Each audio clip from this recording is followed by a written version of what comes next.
Trouvez la réponse en utilisant des résultats élémentaires de collège, sans passer par des théorèmes très compliqués. En fait, l'idée souvent dans ces vidéos, c'est de te montrer qu'on peut résoudre des problèmes plus ou moins compliqués, mais sans passer par l'approche scolaire un peu lourde en fait.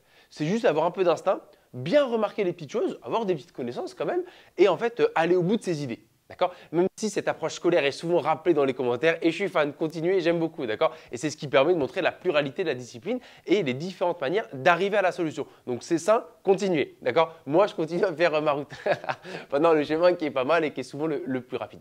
Ok, regarde, imagine si je te dis que 5 puissance x est égal à 5 puissance 3. Qu'est-ce que tu pourrais me dire instinctivement? Que x égale 3. Tu vois, c'est le jeu de cette différence. C'est mon jeu préféré auquel je jouais beaucoup en maths et quand je fais des maths. Pour voir en fait dans quel cadre la formule représente ton exercice de cours. Quelle est la différence entre la formule du cours et ce que tu vois? Là, c'est un peu ça. Quelle est la différence entre le membre de gauche et le membre de droite? Là, ce n'est pas une différence entre les formules, c'est une différence entre la gauche. 5, 5, ok, c'est bon. Ah, x, 3, ah, c'est pas la même. Donc, tu vois, ça veut dire que x égale 3 parce que sinon, tout le reste est pareil vu que c'est égal, tu vois. Donc, la différence, c'est ce qui fait que c'est égal, tu vois, parce que ça doit être égal, tu vois. Donc, x égale 3. Et c'est un peu ça, en fait, regarde. Là, tu as une égalité avec des puissances, sauf qu'on est un peu loin de ce cas-là. La différence est trop compliquée. On ne peut pas dire 3x moins 5 égale 3x plus 6. Non, parce que là, tu as 2, là, tu as 8. Mais en utilisant un résultat sur les puissances intéressant que j'utilise beaucoup dans mes vidéos, on va pouvoir transformer le 8 en 3.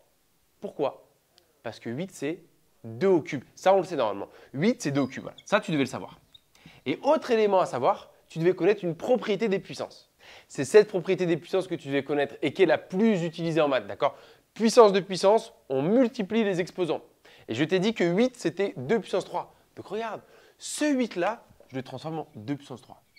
Ça, c'est 8. Ça vaut 8. Donc en fait, ce 8, je le remplace par ça. Donc ensuite, il faut lui remettre exposant 3x moins 5. Et là, tu sens qu'il y a des parenthèses. Normalement, tu le sens. Voilà. On commence à avoir un peu de dextérité. On travaille ensemble, j'espère, depuis un moment. Donc, tu vois qu'il y a des parenthèses. Okay. Tu vois, j'ai transformé cette expression comme ça. Et à droite, je réécris parce que 2, je le laisse 2. Il n'a rien demandé. Voilà.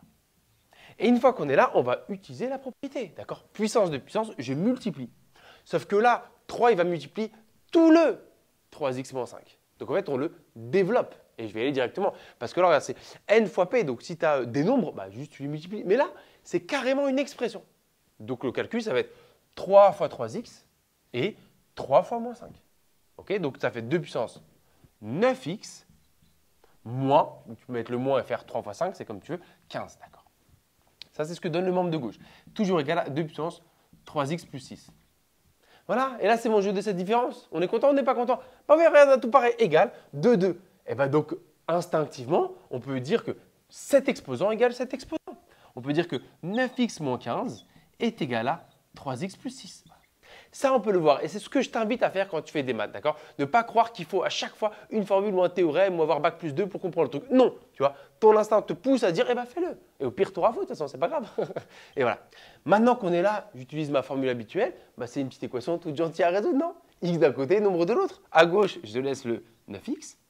Donc, ça fait moins 3x, parce que je te rappelle, comme il n'y a rien, plus 3x, tac, moins 3x, égale 6 ne bouge pas, moins 15, il soustrait, donc de l'autre côté, il additionne, il fait plus. On réduit, 9x moins 3x, il me reste 6x, égale 21. On est bon, 6 il multiplie, donc de l'autre côté, il va diviser. Donc la réponse finalement, c'est 21 sur 6. Évidemment, aucune ne correspond à 21 sixième, donc on va simplifier. 21, c'est 3 fois 7.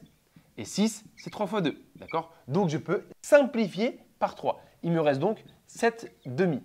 Et 7 demi, on peut faire le calcul. 7 divisé par 2. La moitié de 7, 3,5. Okay.